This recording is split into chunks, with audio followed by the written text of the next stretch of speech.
بسم اللہ الرحمن الرحیم۔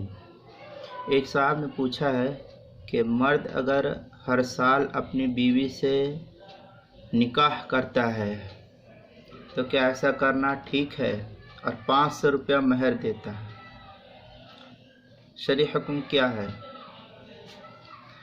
شرعی حکم اس سلسلے میں یہ ہے کہ جب پہلا نکاح عاقل بالغ لڑکے اور لڑکی نے دو گواہوں کی موجودگی میں شرعی اصول کے مطابق نکاح کر لیا تو وہ نکاح اسی وقت منعقد ہو گیا۔ اس نکاح میں کوئی کمی نہیں رہی جب شرعی اصول کے مطابق کیا ہے۔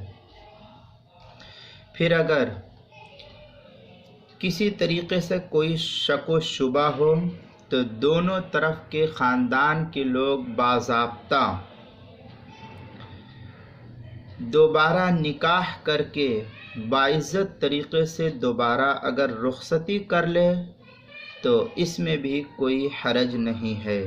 یہ اس صورت میں مسئلہ ہے جب چھپ چھپا کر کے نکاح کیا گیا ہو اور اب عزت نفس کا مسئلہ ہو، تب تو دوسری مرتبہ نکاح کر کے باعزت طریقے سے رخصت کر لے تو اس میں شرعی طور پر کوئی قباحت نہیں ہے، ایسا کرنا بھی جائز ہے۔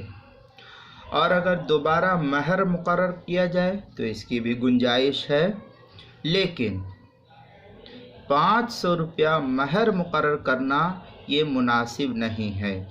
اس کے لیے حسب استطاعت لڑکے کو چاہیے کہ اپنی استطاعت کے بقدر مہر کو ادا کرے اور مہر کو باندھے۔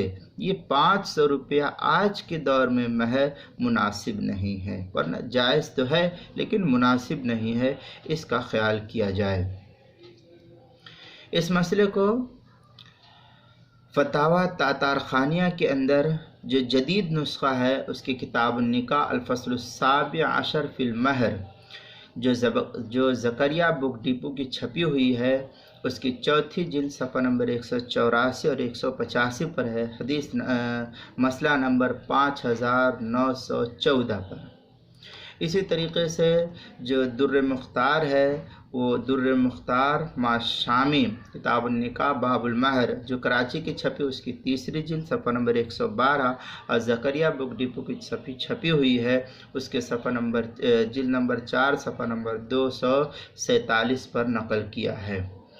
وفی الکافی جدد النکاح کے تحت بزیادت الالف اس عبارت کے تحت نقل کیا ہے۔ اور اگر اس مسئلے کو اردو کتاب میں دیکھنا ہو تو فتاوی قاسمیہ کی 13ویں جلد جو ہے اس کے اندر صفحہ نمبر 134 اور 135 پر نقل کیا ہے۔ کتاب النکاح کے اندر انہوں نے عنوان قائم کیا نکاح ہونے کے بعد دوبارہ نکاح کرنا، سوال نمبر 5418۔ لہذا اب اس سے یہ بات صاف ہوئی کہ اگر کسی کا پہلے نکاح ہو چکا ہے، اب اگر عزت نفس کی خاطر دوسری مرتبہ نکاح کرنا چاہتا ہے تو اس میں بھی کوئی حرج نہیں ہے، لیکن پہلے نکاح ہوا پھر اب اسی طریقے سے نکاح کر رہا ہے، کوئی حرج نہیں، کوئی کمی نہیں، کوئی نقصان نہیں ہے، تو پھر یہ مناسب نہیں ہے، یہ کھیل ہو جائے گا شریعت کا، اس لیے اس سے گریز کرنا چاہیے۔ السلام علیکم ورحمۃ اللہ۔